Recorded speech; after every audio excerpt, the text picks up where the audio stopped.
The first days of any story told about the Charleston widow must begin with the air itself, because nothing in that old city ever truly occurs apart from the atmosphere that holds it. The humidity of late spring clung to each brick facade along the Battery, making the pale stucco sweat under the rising sun, and the slow, deliberate breezes that drifted off the harbor stirred the moss only enough to remind the residents that time did, in fact, move forward, even when their lives seemed fixed in ritual and expectation. In those days, Charleston was a city rehearsing its own grandeur. The clattering of carriage wheels on cobblestone, the muted shuffling of house servants at dawn, the long shadows of wrought iron balconies cutting across the streets like prison bars that no one acknowledged. And beneath this outward elegance, there existed a quieter, more intimate world in the large houses. One lived primarily by those who did not own them. Their footsteps were softer, their breaths more measured, their eyes trained to lower before they lifted. It was within one such household, towering over a small bend of Meeting Street, that the widow resided in both prominence and secrecy. The mansion, a three-story structure faced with pale, weather-worn brick and framed by twin columns on each floor, bore the architectural confidence of the era. The roofline sloped gently toward the rear courtyard, where servants moved through their tasks beneath the cramped eaves of outbuildings. The windows of the main house were tall and narrow, fitted with shutters that were almost always half closed, as if the home itself never wished to look the world squarely in the face. Charleston's heat seeped into everything: the stone staircases, the wooden beams, the linen garments drying on the line. Yet the interior of the widow's house remained cool in temperature and cold in spirit. Those entering it for the first time often remarked that the silence felt more deliberate than natural, as though every creak, every whisper, had been trained into submission by the lady who governed its halls. In these first days, the servants moved with the discipline of practiced choreography. Elias, the oldest among them, rose before the sun and lit the hallway lamps, wiping the glass chimneys until they were clear enough to reflect the tremor in his own hands. Ruth, who had been brought to the house only 3 years earlier, scrubbed the front steps with a wool brush worn nearly to the wood. And Josephine, scarcely 20, managed the linens in the upper rooms, quietly folding the widow's garments with a precision that had taken her months to master, each fold meeting the other in perfect symmetry, never a thread or crease out of place. Their tasks intersected without collision, communication occurring through glances or slight nods rather than words. Speech carried risk, silence meant obedience. The widow herself appeared rarely in those early days, but when she did, it was with the same stillness that seemed to inhabit the house. She wore mourning dresses years after her husband's passing, though the fabric had gradually shifted from deep black to a charcoal that gleamed when caught by candlelight. Her expressions were unreadable, neither cruel nor kind, neither warm nor distant. Yet there was something in her presence that pressed down upon the household like humidity before a storm. The servants felt it in their posture, in the way their hearts accelerated when she entered a room, in the sudden awareness of every sound they made. She spoke softly, but her silence carried more authority than any shouted command. And though she rarely raised her voice, the memory of past punishments, those quiet reprimands that could rearrange a life, lingered in the walls. The documentary accounts that would surface decades later describe her as a woman of reserved piety, a guardian of propriety, and a mistress of impeccable reputation. But these phrases, clipped and tidy, fail to convey the subtle dread that surrounded her. They also omit the fact that the dread was not entirely rooted in malice, though there was enough of that in her, too, but rather in the unnerving solitude she cultivated. Widowhood had not softened her. Instead, it had refined her into something sharper, a figure shaped by isolation and ritual. And rituals, as the servants would soon learn, were central to her life in ways that defied simple explanation. During these first days, the hierarchy within the house revealed itself with practiced inevitability.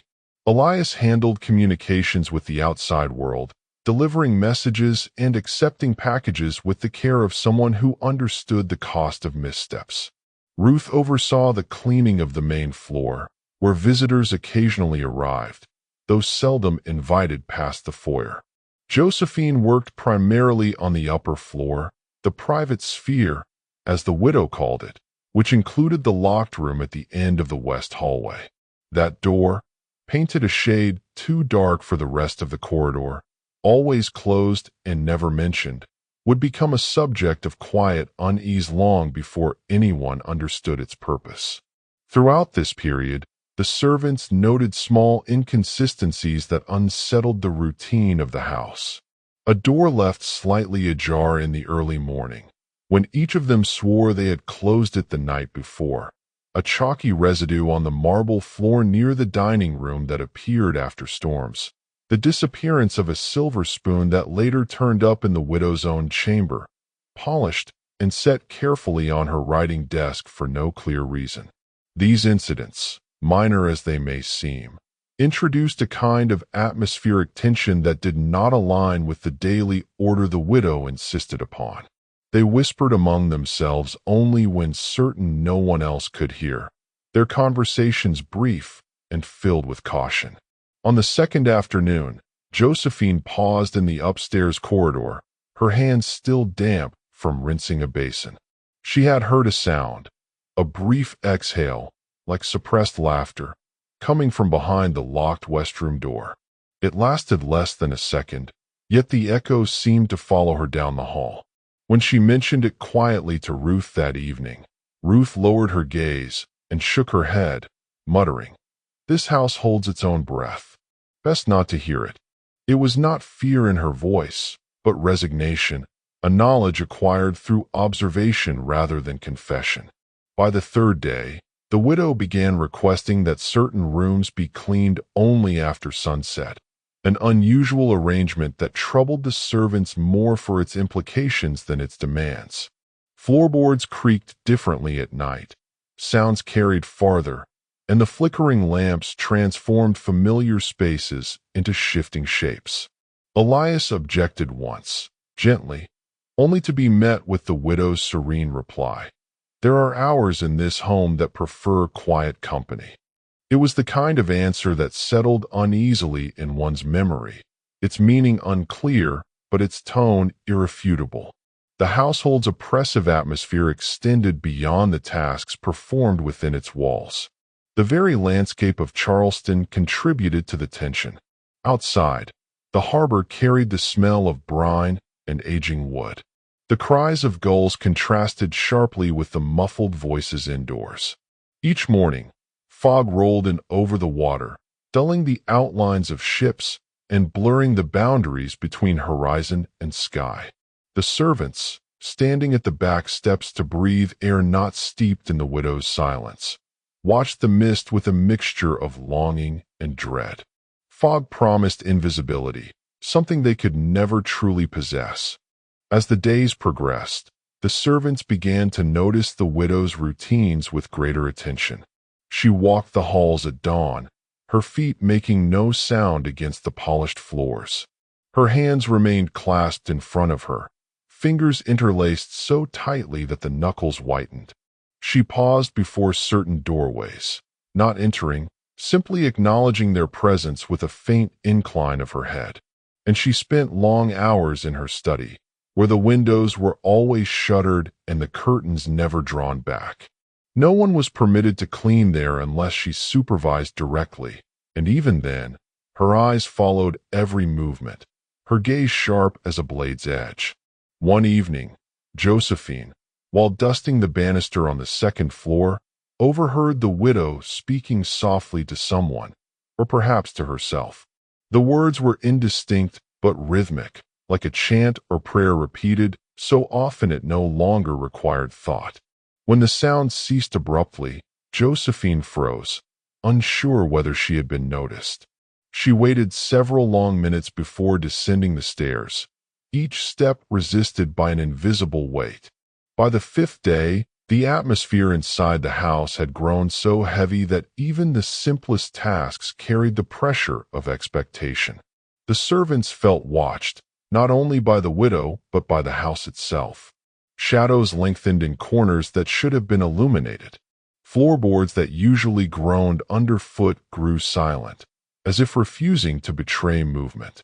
The clothing the servants wore clung damply to their skin, the fabric absorbing the humidity and refusing to release it. And each night, as they settled into their quarters behind the main house, an unspoken question lingered among them. What did the widow do when the lamps were extinguished and the city fell quiet? The turning point of this first period came not with a dramatic event, but with a quiet discovery that altered the servants' perception of their surroundings. Ruth, tasked with cleaning the main hall before sunset, noticed a faint pattern beneath the rug near the base of the staircase. It was not a stain, but a series of overlapping white lines, thin and deliberate. She lifted the corner of the rug just enough to see more, an intricate, circular design, partly smudged but unmistakably intentional. Her breath caught. She lowered the rug quickly and forced herself to continue sweeping, though her hands trembled. That night, when she whispered what she had seen to Elias, he merely closed his eyes and said, "Some things ain't meant for us to name." It was not fear that silenced him, but survival, a well of understanding accumulated over years of reading between lines others pretended were not there. The Charleston widow, for her part, showed no sign of disturbance. If she knew the servants sensed irregularities, she did not acknowledge it. Her demeanor remained composed, her instructions precise, her presence steady. And yet the more she maintained the facade of order, the more the servants felt its fragility. What appeared structured was in truth a delicate balance held together through silence, obedience, and the careful concealment of whatever lay behind locked doors and chalk-dusted rugs. The first days ended with a sense that the house itself was waiting, for what, none of them could name. The servants carried their unease quietly, each holding fragments of observation that, if ever spoken aloud collectively, would have formed a picture too unsettling to ignore. But silence was their language, and obedience their currency. They learned to move through the halls as though the walls were listening, because in some inexplicable way, it felt as if they were. And above them all, the widow glided through her routines with the calm of someone who believed fully in the structure she imposed, unaware, or perhaps entirely aware, of the tension gathering beneath her. Charleston itself seemed complicit, the humid nights pressing close, the shadows lengthening, the old streets whispering with a history of secrets kept quiet for decades. It was within these first days, heavy with unspoken truths, that the real story began. The days that followed the unsettling discoveries in the widow's house unfolded with a gradual tightening of atmosphere, like a rope being pulled through an unseen hand. Each morning began with the same humid weight pressing against the windows, the same distant clatter from the harbor, the same disciplined shuffle of feet across the courtyard. Yet something had shifted inside the servants' minds, an unspoken acknowledgement that the house's routines no longer belonged solely to them or to the widow. There was now a third presence, something shaped not by supernatural force, but by secrecy and the cold mechanics of ritual. It throbbed quietly beneath the day-to-day duties, revealing itself only when one dared to look too closely at a detail left unresolved. The shift began with the new instructions issued by the widow on an otherwise ordinary afternoon. She stepped into the main hall without announcement, her footsteps making no sound on the polished wood, and handed Elias a small slip of paper. He unfolded it carefully, scanning its neat, delicate lettering. Without a word, he understood the implications. The widow wished the main hall to be cleaned after midnight each night for the foreseeable future. The request was unprecedented. No task had ever been assigned after dusk unless it pertained to emergencies or unanticipated guests. Yet her calm expression made protest unthinkable. Elias nodded. "Yes, ma'am." Her eyes lingered on him a moment longer than usual, as though she were assessing whether obedience would hold. Then she turned away, leaving a silence behind her that pressed even harder than her presence. The servants gathered privately in the cramped quarters behind the kitchen as dusk settled. The modest room, illuminated only by a single trembling oil lamp, held a charged tension. Ruth sat at the edge of a wooden stool, her fingers twisting nervously in her lap. Josephine leaned against the doorframe, her face pale from a day spent in the stuffy upper corridors. "She wants it done after midnight?" Ruth whispered, though no one else was within earshot. "At that hour?" Elias responded with a weary sigh. "If she says midnight, then midnight it is." "But why?" Josephine asked, unable to mask the tremor in her voice. "You know why? We all seen enough to guess." Elias didn't answer. His eyes drifted toward the small window, where the last glow of sunset traced the outlines of the courtyard walls. He had served the widow's household longer than the others and understood the dangers of speculation. Words, once spoken, rarely stayed contained. Still, even he could not dismiss the unease that tightened the air around them. The first midnight cleaning took place under the heavy shroud of Charleston's darkest hours. The hall was lit only by a pair of dim lanterns Elias carried. The widow was nowhere to be seen, though the servants felt her presence lingering like perfume long after she had retired to her private chambers.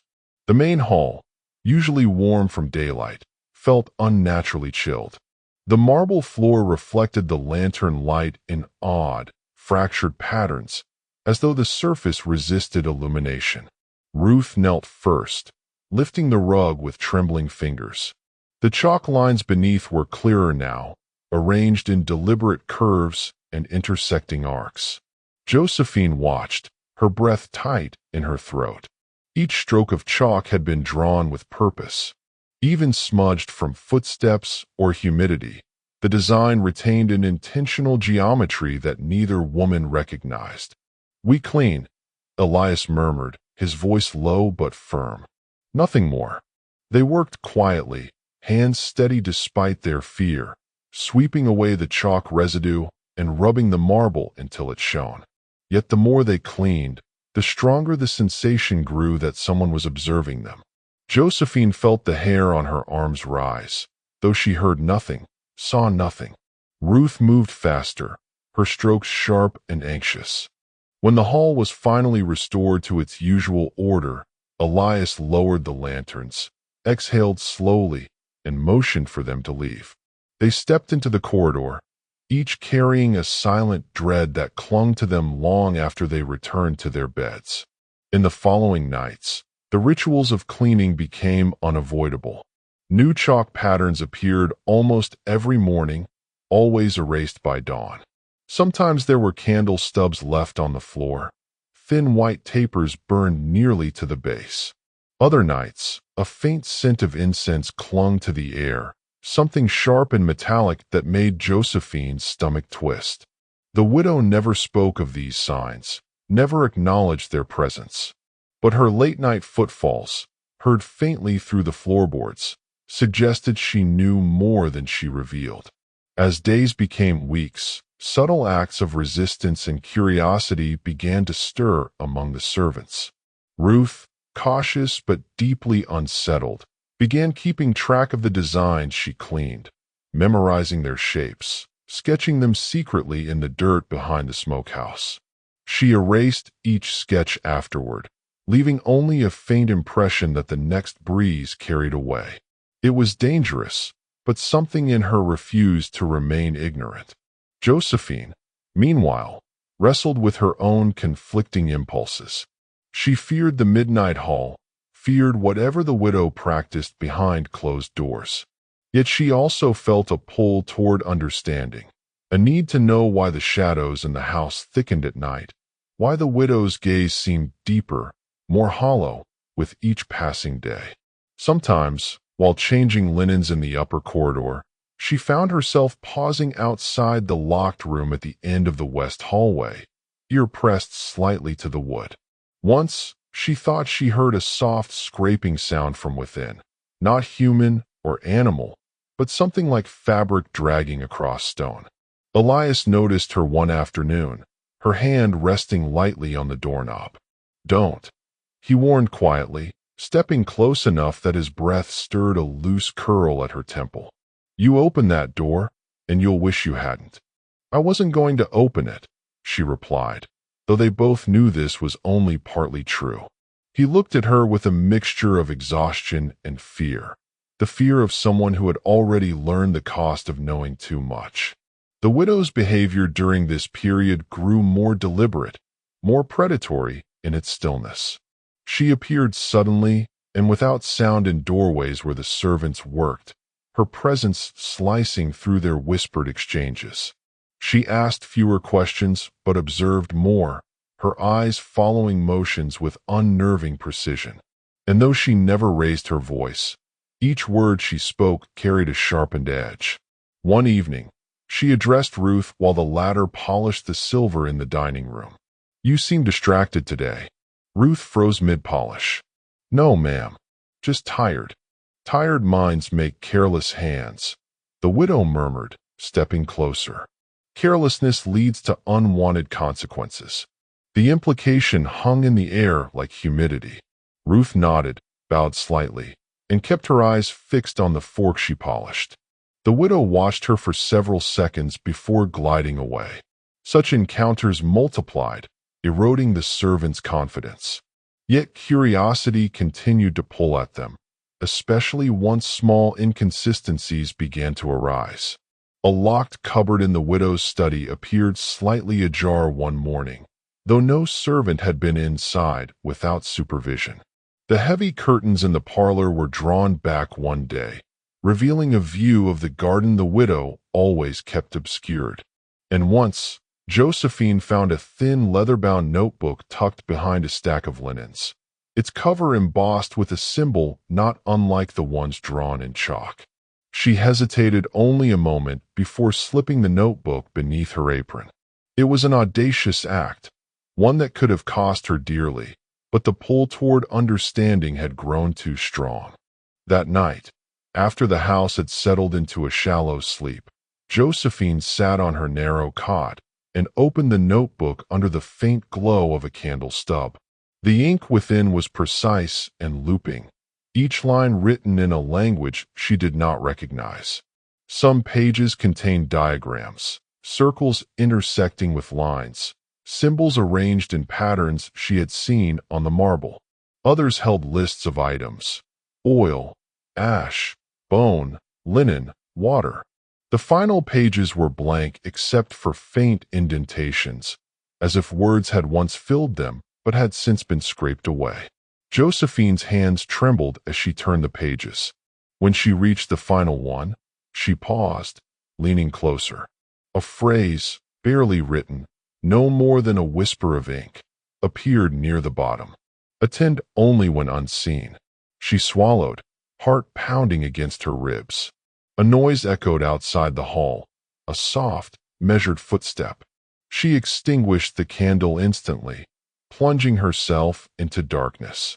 The footsteps passed, slow and deliberate. She clutched the notebook to her chest, breath tight. The next morning, she returned the book to its hiding place, unable to shake the knowledge that she had touched something forbidden. The decisive act, the moment that shifted the household from quiet fear into active tension, occurred on a humid night near the end of the second week. The servants were cleaning the main hall after midnight when Josephine, caught in a moment of reckless curiosity, lingered behind the others. Elias and Ruth stepped into the rear corridor to empty ash from the lanterns, leaving her alone. She lifted the rug entirely, exposing the full pattern drawn beneath. Tonight's design was sharper, more complex, the chalk thick and deliberate. At its center lay something new, a small wooden box, its lid carved with a symbol that made Josephine's stomach twist. She knew instantly she should not touch it, yet she did. Her fingers brushed the lid, and the wood felt oddly warm. She lifted it slightly, heart hammering, revealing the faint glint of metal inside. Before she could examine further, a soft sound echoed behind her, the whisper of silk brushing the floor. She froze. The widow stood at the threshold of the hall, her figure illuminated by the lantern light behind her. Her face was unreadable, a mask carved from bone and grief. "You should not be here," the widow said, her voice soft as a blade sliding from its sheath. Josephine lowered the box instantly, her breath catching. I was just cleaning, ma'am." The widow approached slowly, her gaze flicking to the chalk circle, then to Josephine's trembling hands. For a moment, Josephine feared she would be struck. But instead, the widow knelt gracefully, lifted the box, and closed the lid with a touch so gentle it seemed almost tender. "Curiosity," she murmured, "is a dangerous indulgence for those in your position." Josephine bowed her head. "I'm sorry, ma'am."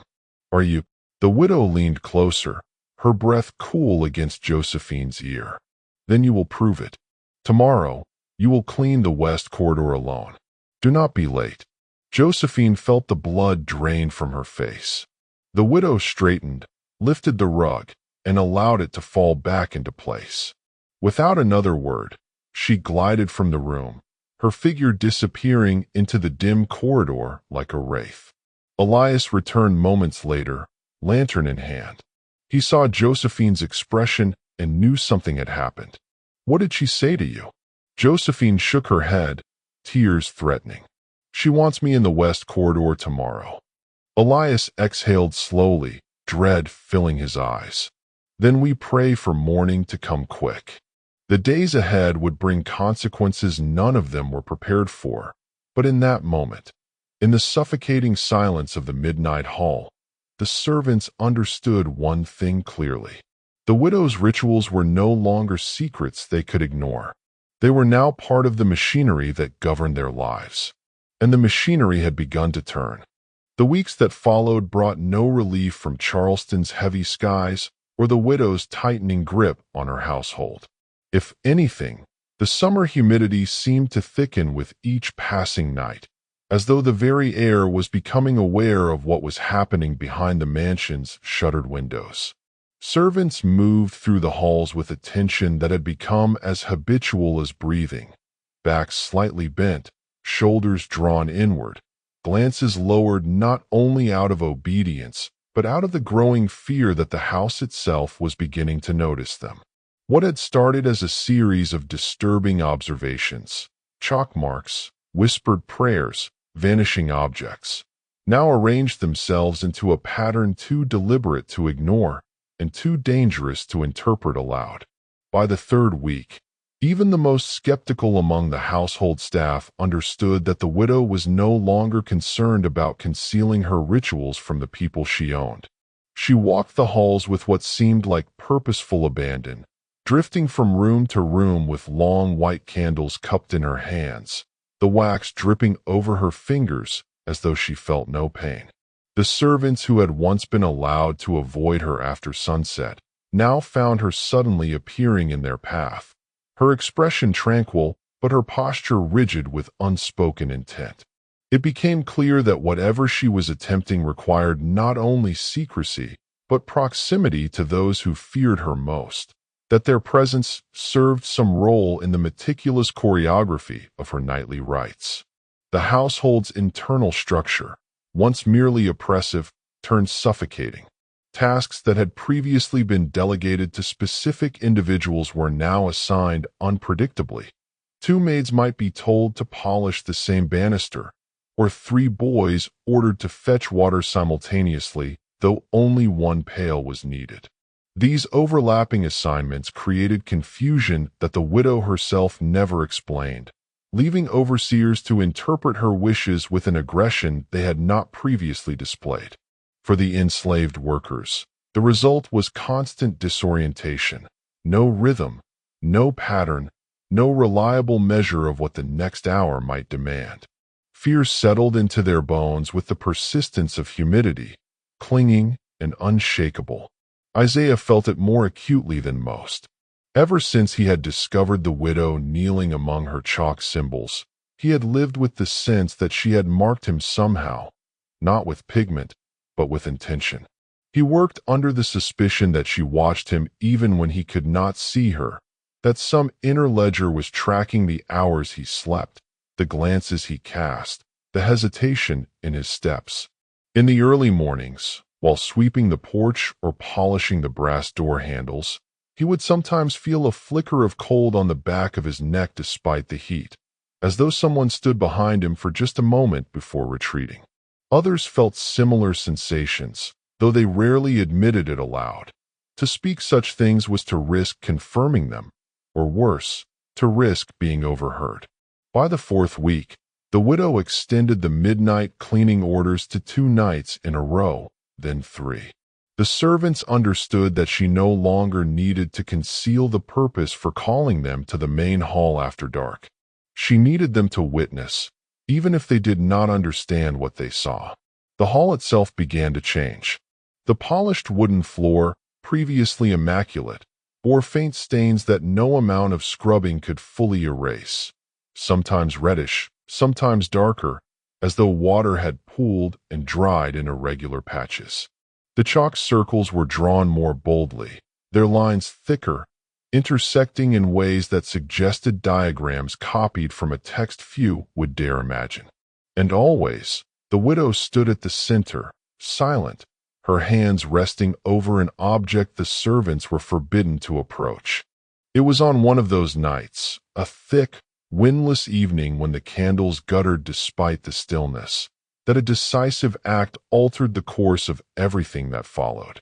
Ruth, the older housemaid whose restrained defiance had once earned her discreet punishments, lingered for just a moment longer than permitted. The servants had been dismissed, their eyes instructed downward as always, but Ruth paused near the doorway, ostensibly adjusting her apron. Isaiah, walking behind her, recognized the deliberate slowness of her movements and sensed the risk she was taking. She tilted her head barely enough to see through the corner of her eye, and in that fleeting angle she glimpsed something no one in the household had yet dared to observe directly. The small wooden box the widow always guarded so carefully. It was open. Inside lay a bundle of folded papers, their edges darkened, as though aged or burned. A cord of braided crimson thread wrapped around them, loose enough to reveal the faint ink strokes beneath. The patterns were impossible to read from a distance, but Ruth strained her eyes to decipher even a hint. What she saw, a slanted symbol, sharply rendered, reminiscent of the chalked sigils on the floor, sent a tremor through her chest. She drew a shallow breath and stepped back, intending to retreat before the widow noticed. But her foot brushed against a loose board, and the faint creak pierced the quiet. The widow's head turned more sharply than seemed natural. For a moment that stretched intolerably long, she and Ruth remained frozen in a gaze that held no ambiguity. The widow did not shout. She did not admonish. She simply closed the wooden box with a controlled movement, her hand pressing down on the lid as though securing a living thing inside. Then, with a faint nod, not of acknowledgement, but of decision, she gestured for Ruth to leave. Ruth left, but from that moment on, the widow's demeanor toward her changed in ways subtle enough to escape the notice of the overseers, yet unmistakable to anyone suffering under her authority. Her glances lingered too long. Her instructions became more specific, more scrutinized. Tasks once shared now fell solely to her, including those requiring close proximity to the widow's chambers. The others grew anxious for her, exchanging brief, silent looks whenever she passed. And though Ruth tried to maintain her composure, a visible strain etched itself into her posture, shoulders tightening, breaths drawing quicker, eyes scanning corners and shadows. It was Isaiah who first noticed her shaking hands while she kneaded bread dough one early morning. The trembling was slight, more suggestion than gesture, but it was enough to reveal the pressure she now endured. He offered to take over her task, speaking quietly so as not to draw attention, yet Ruth shook her head. "Keep your hands clean of this," she whispered, her voice barely audible beneath the crackle of the hearth. "Whatever she's doing, she's choosing now. She's choosing who sees what." The statement unnerved him more than the rituals themselves. If the widow was choosing witnesses deliberately, then the increasing unpredictability of their assignments was no accident, it was strategy. He wondered what criteria she used to determine who would stand closer to her during the midnight cleanings, who would scrub the floor nearest to the chalk lines, who would carry candles into the locked room, where whispers fluttered like moths against the door. He noticed that the same individuals were being cycled closer to her: Ruth, himself, young Abraham, while others were kept at a distance. And these rotations were accompanied not by instruction, but by the widow's silent presence, which carried more authority than any spoken command. By the 5th week, rumors spread quietly among the servants despite their fear of reprisal. Someone had seen the widow discard a kettle of water onto the back garden soil, though the water had been thick, darker than tea. Another claimed her locked room emitted a sharp smell of vinegar and smoke after one of the midnight sessions. Abraham insisted he had heard a voice from within the room that did not belong to the widow, a deep, fractured sound, neither quite sobbing nor speaking. Others dismissed him, not because they doubted his sincerity, but because believing him required acknowledging that the widow's rituals were escalating beyond symbolic gestures. Something had shifted, and the mansion had begun to feel less like a home and more like a site of deliberate transformation. It was at this stage that the first major confrontation occurred, triggered not by defiance but by accident, a detail that underscored the precariousness of their lives. During a storm-heavy evening, when the sky churned with distant thunder and the shutters rattled in their frames, Abraham tripped on the uneven threshold of the main hall. He fell forward, his hand brushing against one of the chalk symbols on the floor. The contact was light, but it smeared the line, disrupting its perfect geometry. The room seemed to contract around them in the seconds that followed. The candles flickered violently, though no wind had entered. And the widow, standing at the center of her diagram, inhaled sharply through her nose, her expression tightening into something cold and calculated. Abraham froze. Isaiah's heart pounded. Ruth, standing on the opposite side of the hall, instinctively stepped forward as though to intervene, but the widow raised one hand in a gesture that held an authority beyond spoken command. She moved slowly toward Abraham, her dress brushing across the faintly stained boards with a whispering sound that seemed to amplify the silence. When she reached him, she crouched, studying the disrupted line with a calmness so precise it felt unnatural. Then she placed 2 fingers on the smear of chalk, lifting just enough residue to examine the shape of the alteration. Her face softened into an expression that might have been mistaken for understanding were it not for the tension in her jaw. "Carelessness," she said quietly, her first spoken word during a midnight ritual. "Carelessness invites dissolution." Abraham tried to apologize, but the words tangled in his throat. The widow rose, her posture tall and deliberate, and without another word, she motioned for 2 overseers who had been standing in the shadows. They stepped forward immediately, seizing Abraham by the arms. He cried out, not in pain yet, but in fear, and the sound echoed across the hall with a starkness that made Ruth flinch and Isaiah's breath hitch. The widow did not look at him as he was dragged away. She simply gestured toward the chalk circle, her fingers tracing the air as though redrawing it from memory. Isaiah later learned that Abraham had been taken to the outbuilding behind the carriage house, a place usually reserved for storage. No one knew what happened inside, But the next morning he returned with a split lip, swollen eyes, and a limp. He spoke to no one, and when Isaiah attempted to ask what had occurred, Abraham shook his head sharply and retreated. But the message was unmistakable.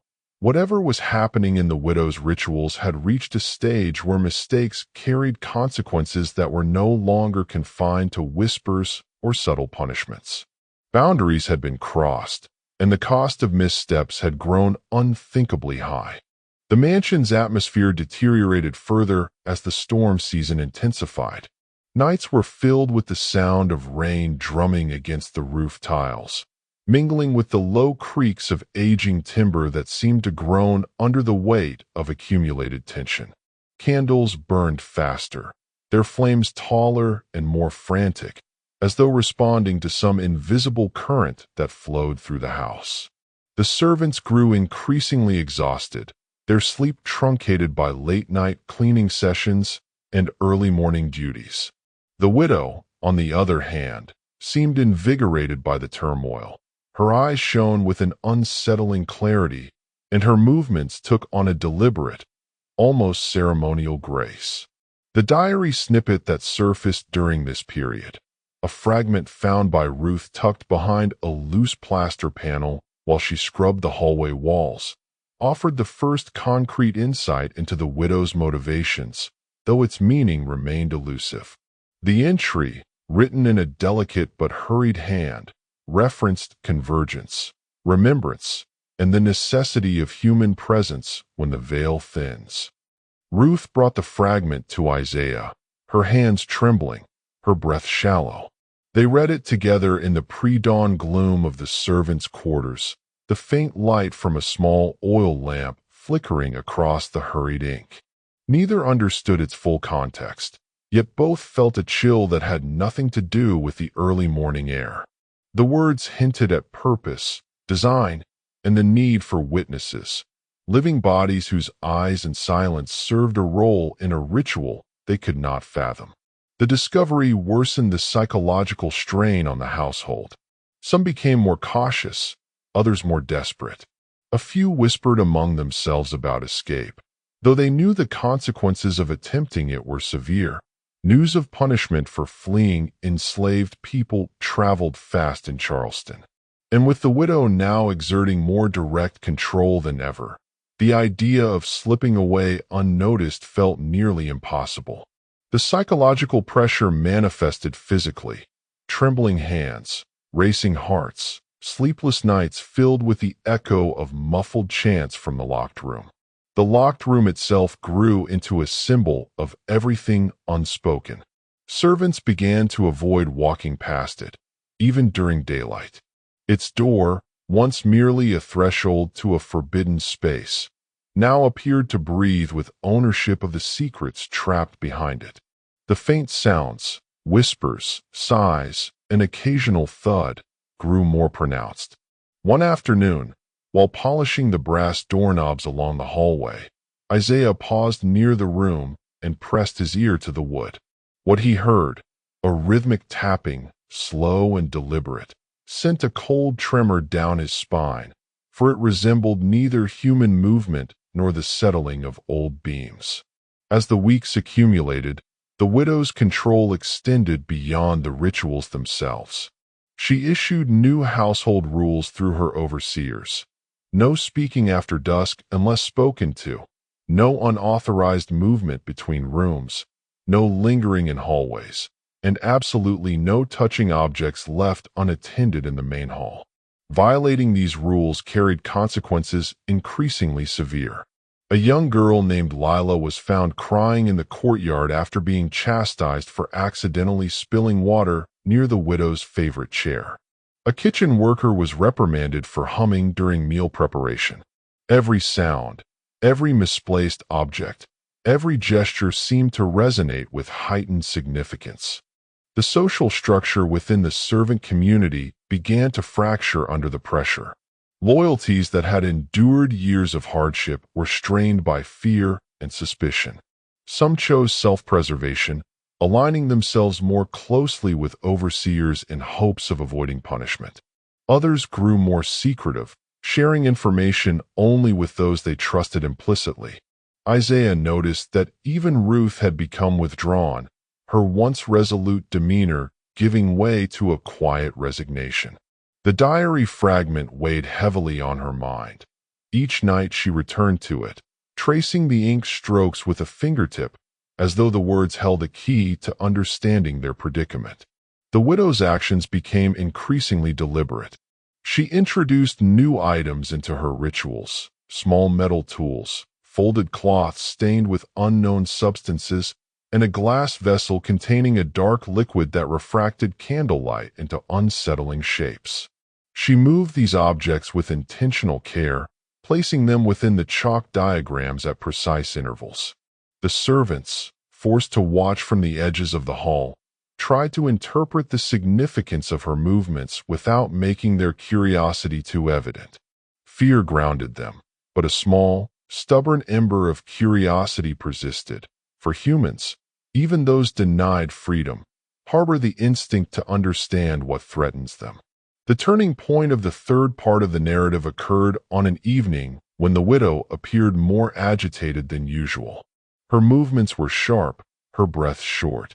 It was clear that something, a miscalculation, perhaps, or an unexpected development, had disrupted the fragile rhythm she maintained. She whispered more forcefully, her voice carrying an edge of frustration that the servants had never heard before. She gestured at the chalk diagrams with a decisiveness bordering on anger, redrawing lines with broader strokes. And then, abruptly, she dismissed the servants earlier than usual, waving them away with a flick of her hand. Yet one figure did not leave. It was Abraham, who lingered near the edge of the hall, his eyes fixed on the glass vessel the widow had left on the floor. The vessel pulsed faintly in the candlelight, its dark liquid shifting as though alive. Whether he remained out of curiosity, defiance, or a deep sense of entrapment, no one knew.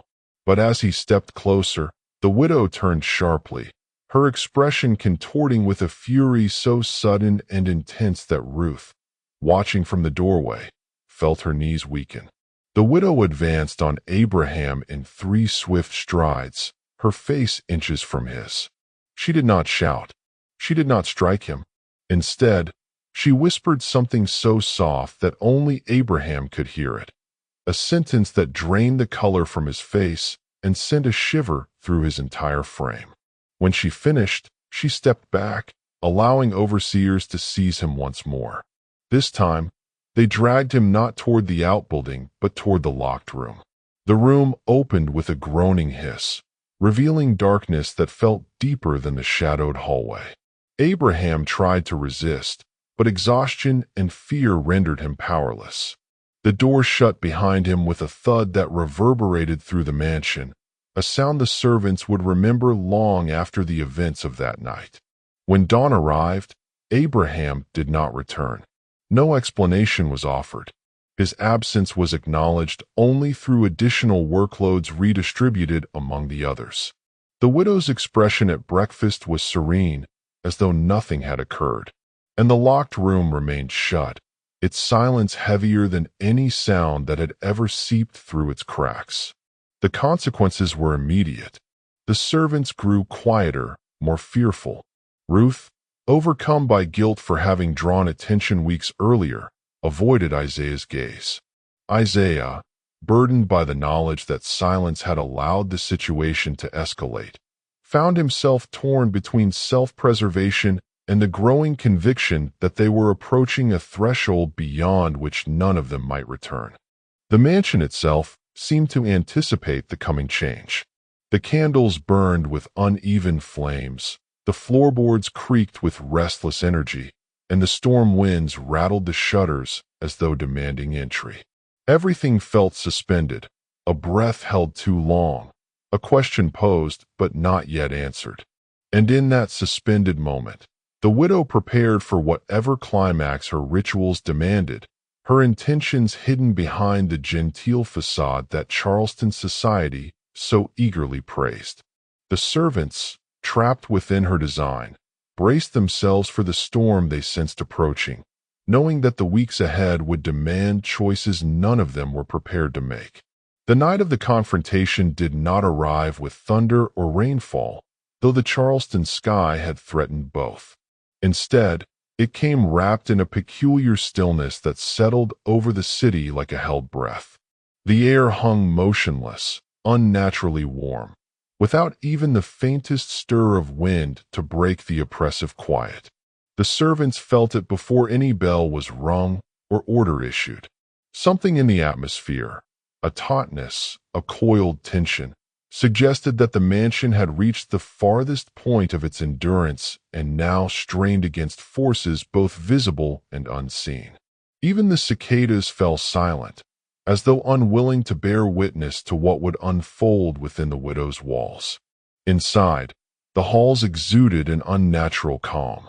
Candlelight shimmered in long, wavering bands, casting shadows that clung to the corners and seemed reluctant to disperse. The familiar sounds of nightly duty, buckets being carried, floors swept, linens folded, were absent. Instead, the servants hovered near their usual stations with restless unease, waiting for instructions that had not yet been given. Ruth stood by the kitchen doorway, hands clasped tightly, her gaze shifting repeatedly between the corridor and the pantry shelves as though expecting some sign or signal.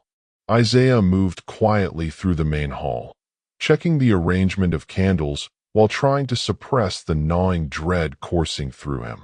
The locked room remained shut, impenetrable, its door absorbing the candlelight like a deep well. When the bell finally rang, it startled everyone. It was not the usual call for midnight labor, a single chime that signaled obedience, but three sharp clangs, abrupt and discordant, as though struck not with ritualistic precision, but with impatience, fury, or desperation. The sound echoed through the wooden beams and reverberated along the floorboards, summoning the servants with a force that felt almost physical. Isaiah met Ruth's eyes across the hall. In her expression, he read the same recognition he felt in his own. The widow's carefully controlled pattern had been broken. Whatever she intended that night was no longer governed by caution or restraint. They assembled in the main hall, forming a line along the wall as they had been trained to do. The candles flickered, their flames elongated by drafts that should not have existed. The chalk lines, drawn more intricately than ever before, formed a lattice across the floor, intersecting circles, angled symbols, and a central space where the widow would stand. The wooden box was already present at the circle's edge, its lid sealed, its purpose a silent weight in the room. When the widow entered, her presence seemed to absorb all remaining light. Her dress, immaculate and severe, brushed the floor with a whispering sound that sent a shiver through the assembled servants. Her hair, usually arranged with meticulous care, now hung in a slightly disheveled manner that betrayed the strain of countless sleepless nights. But it was her expression that struck Isaiah most deeply. Her eyes were brighter than ever, but lacking their usual cold detachment. Instead, they glimmered with something closer to urgency, a resolve sharpened by an underlying tremor of fear or fervor.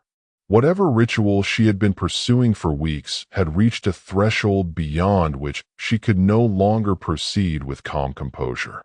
She began without addressing the servants directly.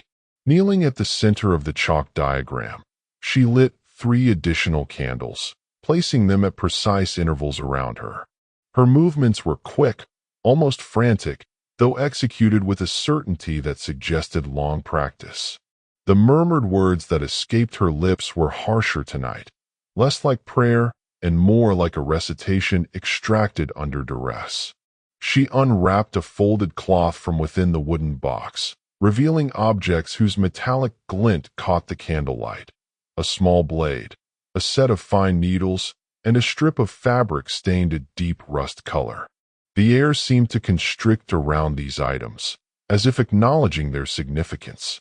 The servants watched, frozen, knowing that even blinking too long might draw her attention. It was Ruth who first noticed the absence among them. Abraham was not there.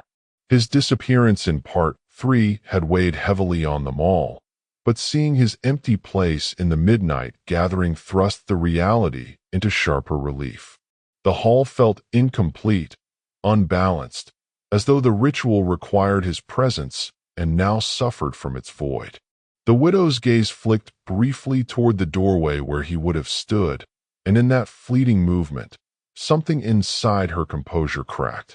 She pressed her hands against the chalk circle as if steadying herself. "Begin cleaning," she ordered, her voice trembling at the edges, the first time the servants had ever heard uncertainty in her tone. They obeyed, though their movements were cautious, measured by fear rather than duty. As they swept and scrubbed around the chalk patterns, the widow stood abruptly, lifting the stained cloth and holding it against her chest with a grip so tight her knuckles blanched. Her lips moved quickly, forming words that did not match any prayer or language the servants recognized. Ruth edged closer, watching the widow's frantic gestures, until she noticed something that made her breath catch. The cloth, the one stained with dark, dried marks, was not from the household linens or any recorded ritual equipment. It looked torn, frayed, as though pulled from clothing worn and lived in. It looked like it could have belonged to Abraham. Ruth's hand instinctively rose to her mouth, stifling a gasp. Isaiah, seeing the movement from across the room, narrowed his eyes in silent question, but Ruth shook her head subtly, urging him not to react. Whatever the widow had done in the locked room, whatever had transpired with Abraham, had left traces now being incorporated into her ritual. The implication sank like a stone into the servants' minds. The ritual did not merely require their presence. It required something from their bodies, their lives. As the widow's chant grew more frantic, the servant's fear shifted from quiet dread to visceral alarm. She reached into the wooden box again and withdrew a folded paper sealed with wax. This was new, the manuscript she had guarded so fiercely, perhaps a final instruction or a record of those chosen to witness. Holding it before her face, she tore it open with a sudden, violent motion. The crack of the wax seal breaking echoed sharply, startling several servants. The widow's eyes scanned the page with a hunger nearly feral, and Isaiah felt a surge of unease ripple through him. He remembered the diary fragment Ruth had found, references to convergence, the thinning veil, the necessity of human presence, and felt the pieces slide into a pattern too grim to articulate. The shift happened all at once. One candle extinguished without cause, plunging half the hall into shadow. Another guttered so violently it sprayed wax across the floor. The widow froze, her eyes darting to the paper with renewed desperation. She stepped toward the center of the circle, her breath quickening. The servants instinctively backed away, sensing that some invisible boundary had been breached. Ruth stumbled, grabbing Isaiah's arm to steady herself. In her eyes he saw terror's unmistakable shine. And then the door to the locked room opened, not with subtlety or stealth, but with a force that sent it slamming against the wall, startling everyone in the hall. The sound reverberated through the house with the weight of an explosion. Every servant spun toward the doorway, their breath freezing in their throats.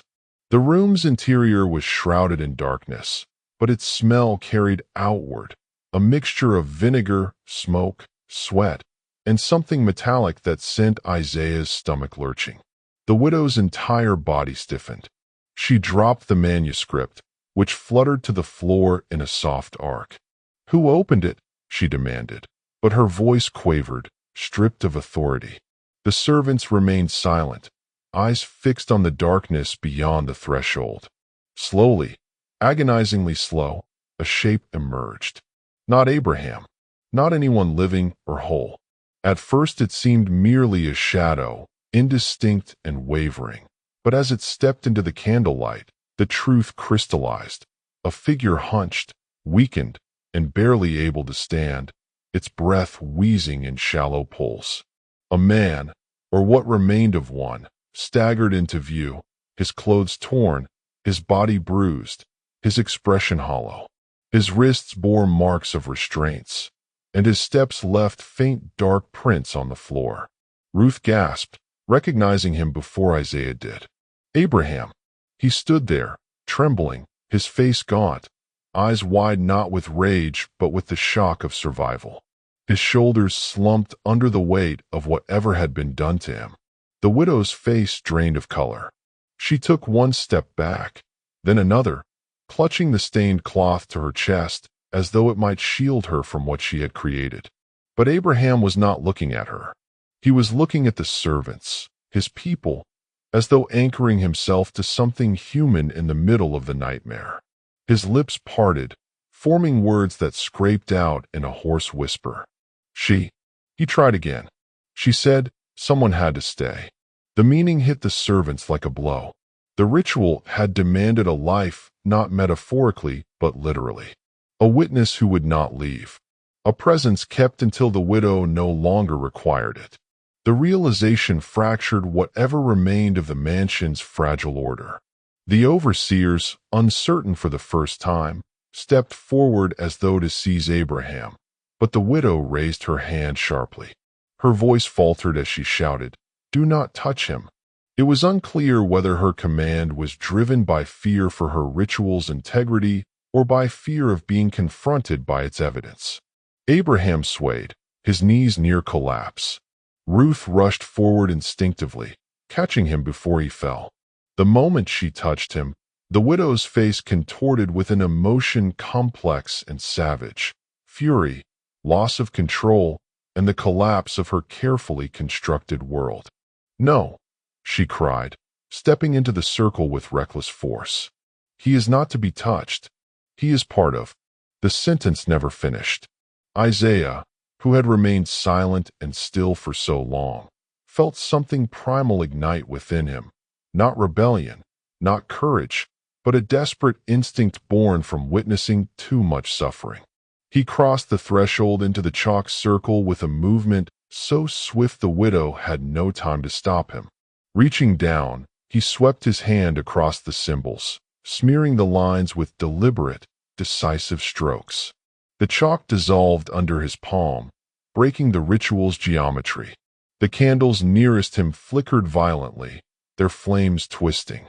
The widow screamed, a sound raw, unrestrained, and devoid of the civility she so carefully upheld in public life. She lunged toward Isaiah, grasping for the blade from her wooden box, but the servants surged forward in a chaotic wave born from pure survival instinct. The overseers, unsure whom to protect or obey, hesitated too long. Ruth pulled Abraham back toward the doorway while Isaiah dodged the widow's grasp. The blade scraped across the floor where his hand had been moments before, leaving a thin, jagged scratch in the wood. The confrontation became a tangle of limbs, voices, and fear. The widow screamed commands, her voice dissolving into incoherent rage. The overseers, finally choosing sides, grabbed Isaiah and Ruth, pulling them away from her. One servant shoved the wooden box aside, sending its contents scattering. Papers fluttered like fallen birds. The stained cloth fell near the candles and began to smolder. Smoke curled upward. The widow lunged for it, but Isaiah held her back long enough for the flame to catch the edge of the cloth. It ignited rapidly, consuming the fabric in a bloom of fire that illuminated the hall with grotesque beauty. The symbols on the floor glowed in the firelight, and the widow's face reflected both horror and devastation as the object she had guarded so fiercely disintegrated before her eyes. "No," she wailed, collapsing to her knees as the cloth burned. "You do not understand. It was necessary." Ruth stepped forward, her voice trembling but steady enough to carry. Necessary for whom? The question struck the widow harder than any physical blow. She looked up, eyes wild, as if searching for an explanation that would absolve her. But there was none. The ritual had been hers. The suffering had been inflicted by her hands. The silence that followed was broken only by the sound of burning fabric and Abraham's ragged breathing. When the final flame extinguished itself, the hall plunged into a stillness deeper than before. The chalk lines lay broken. The manuscript lay torn. The cloth had turned to ash. And the widow, stripped of her composure and purpose, knelt in the center of a ritual that could no longer sustain her illusions. The social order, once rigid and absolute, had fractured irreversibly. Overseers stood uncertain. Servants stood united by shared horror. And the widow, the woman Charleston society admired for her poise, restraint, and charity, found herself exposed, not by supernatural forces, but by the moral weight of her own choices. Abraham, supported by Ruth and Isaiah, took a slow step away from the hall. The others followed. No one spoke. No one dared look back. Behind them, the widow began to weep, not softly, but with a shattering grief that echoed through the hall, reverberating against the walls that had borne witness to her rituals. It was the sound of a person confronting the ruins of their own creation, a sound that would linger in the servants' memories for years to come. And as the night wore on, the mansion settled into a silence so deep it seemed to swallow the world outside, marking the end of the widow's dominion and the beginning of consequences no one could yet foresee. The days after the destruction of the widow's ritual passed with an almost unbearable heaviness. Charleston's humid air remained, but it felt altered, thicker, as if every molecule remembered the events within that house. The servants moved about their duties with a subdued vigilance that bordered on mechanical, their bodies carrying the invisible scars of what they had witnessed. They did not speak of the night of fire, the broken chalk diagrams, or the final confrontation, for to speak was to invite scrutiny, punishment, or worse. And so, in the oppressive quiet that had always defined the mansion, silence took on a new form. It was not obedience, but fear wrought into permanent habit, an unspoken contract between those who survived and the space that had almost consumed them. Ruth, more fragile than she appeared, wandered the hallways in a trance-like state. Her hands still bore traces of soot from the burning cloth, and she traced the grain of the floorboards with fingertips that trembled with memory. She refused to enter the main hall for weeks, convinced that the burned residue of wax and ash clung invisibly to the walls and ceilings, marking the path of the widow's power even in her apparent defeat. Isaiah, for his part, avoided her gaze for long stretches, aware that any question, even one posed with the gentlest curiosity, could reopen the psychic wounds that the events had inflicted. The mansion, once a space of hierarchy and routine, had become a mausoleum of memory, its corridors lined with the echoes of suffering and whispered confessions never uttered aloud. The widow herself retreated from the public eye. For days, she appeared in the drawing rooms only to walk with a slow, measured step, her head bowed, her gaze distant. Observers in Charleston would have remarked upon her pallor, the shadows beneath her eyes, the faint tremor in her hands, but none would have guessed the horrors she had inflicted or endured within those walls. She maintained the appearance of composure for society, though the servants recognized her transformations in subtler ways. An uneven hand while pouring tea, a glance that lingered too long on a doorway, a sudden flush when a certain floorboard creaked beneath passing footsteps. It was a performance perfected in terror and guilt alike. Abraham did not speak of the locked room. No one pressed him. His body had been diminished by whatever horrors had transpired there, and his voice, when he finally attempted to use it, faltered in ways that left sentences unfinished. He wandered through the mansion in silence, hands tucked into pockets, eyes staring at the floor, sometimes at shadows that belonged to no person. Ruth observed him from a distance, noting how he flinched at the faintest sound, how he recoiled when a door slammed too loudly. how he occasionally touched his wrists as though checking for the presence of invisible restraints. Isaiah, sensing the slow erosion of Abraham's spirit, felt helpless, trapped in a moral dilemma that offered no resolution. He had survived, yes, but at what cost? And the knowledge that survival had required complicity and silence weighed heavier than the fear of the widow herself. Weeks stretched on, and the household fell into a new rhythm, but one defined less by order and more by cautious endurance. Tasks were performed, but only with eyes constantly scanning for anomalies, only with minds alert to the widow's unpredictable decrees. The servants' relationships frayed, trust was fragile, and alliances were ephemeral.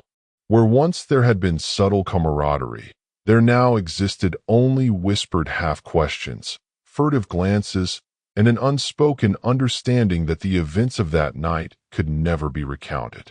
Even the smallest action, a mislaid broom or a hesitated instruction, was now measured against the specter of consequences that had already proven themselves absolute. The neighborhood itself began to sense something wrong.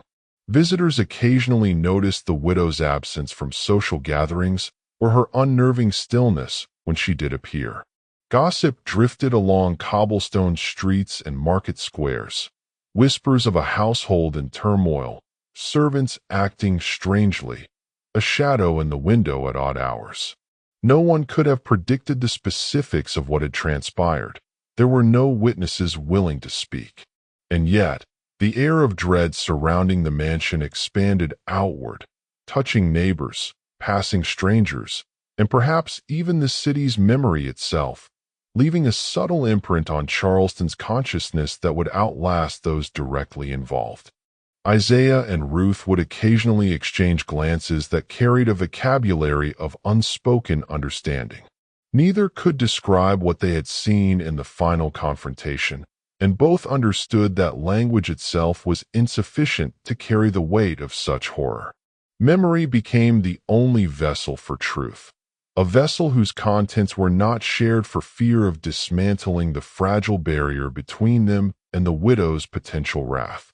Abraham's silence, his withdrawn form, was a daily reminder of the irreversible cost of their survival. They could not intervene further, nor could they demand justice from the world outside the walls that had witnessed unspeakable acts. The moral economy of their reality had been rewritten. Actions once considered virtuous were now indistinguishable from those necessary for survival. The mansion itself remained unchanged, at least outwardly. Its shutters still gleamed black in the moonlight. Its porches continued to sag under the weight of heat and humidity. But inside, every room bore the imprint of trauma. The floorboards whispered underfoot. The remaining wax from candles subtly clung to the corners, and the faint smell of burned cloth persisted, a subtle yet omnipresent reminder of the night the widow's power had unraveled. Every creak of the house, every gust of wind through a cracked window, carried a resonance of fear that neither fire nor time could erase. The building had become both witness and participant, a silent chronicler of moral collapse. Outside the mansion, life continued as though nothing had occurred.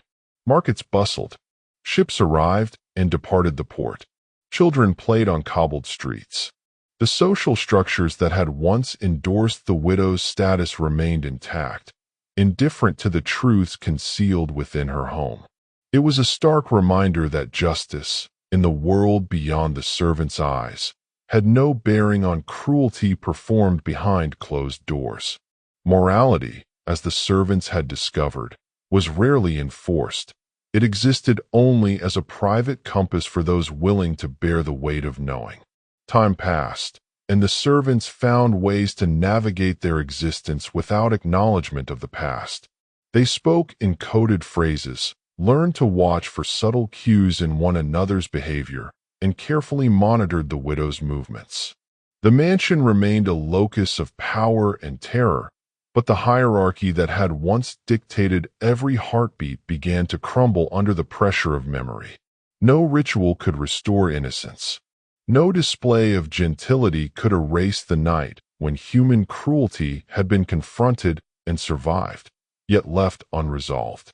Even after the widow's presence became more sporadic in the public eye, the servants understood that her influence lingered.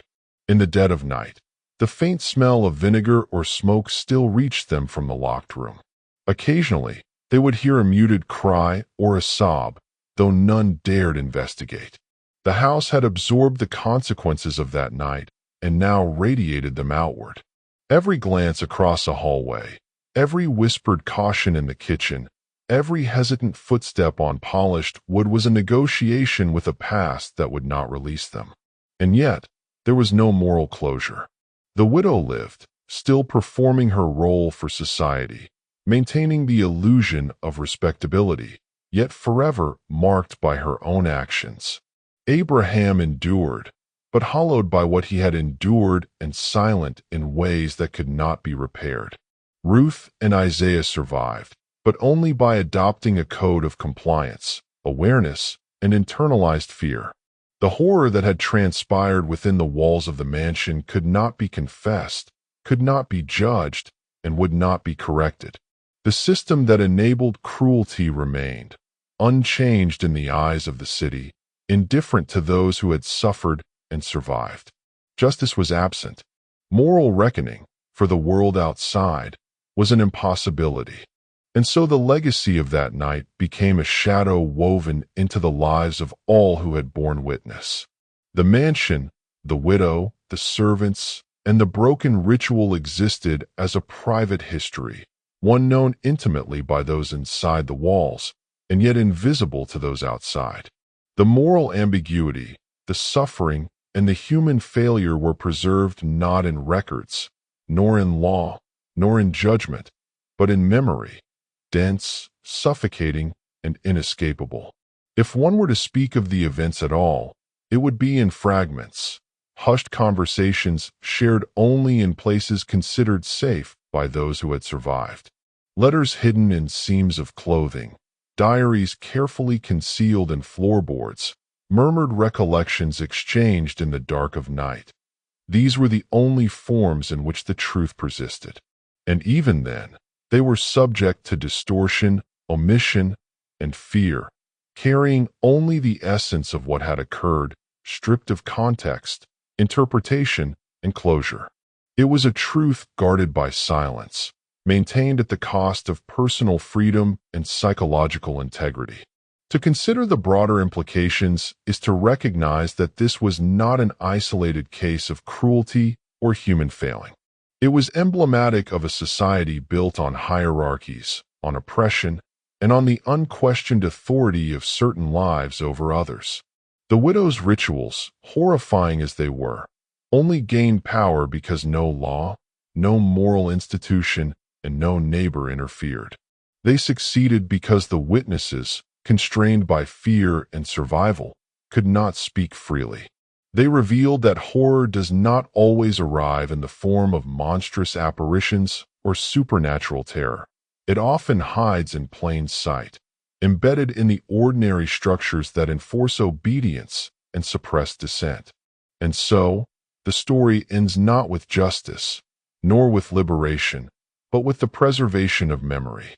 The mansion stands, the widow survives, the servants endure, and the consequences of what transpired remain quietly, invisibly, imprinted in the architecture of lives shaped by fear.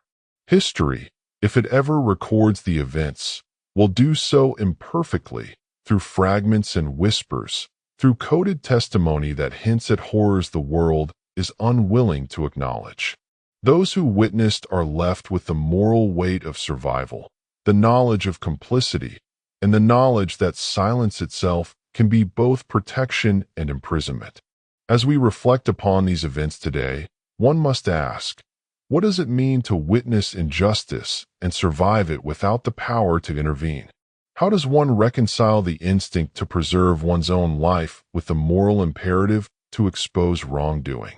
Can memory and testimony serve as a form of justice in a world where legal, social, and institutional mechanisms fail? And finally, When horrors are committed behind closed doors, hidden in plain sight, how does a society reckon with what it refuses to see? These questions remain unresolved. They echo through history, reverberating from Charleston's old port mansions to any place where authority is unchecked and fear silences truth. And perhaps the only certainty is this: the events that unfolded within that house, like the oppressive summer humidity that clings to Charleston's walls, are inescapable for those who remember, and for those who must carry the burden of memory into a world that will never fully acknowledge the depth of its shadows.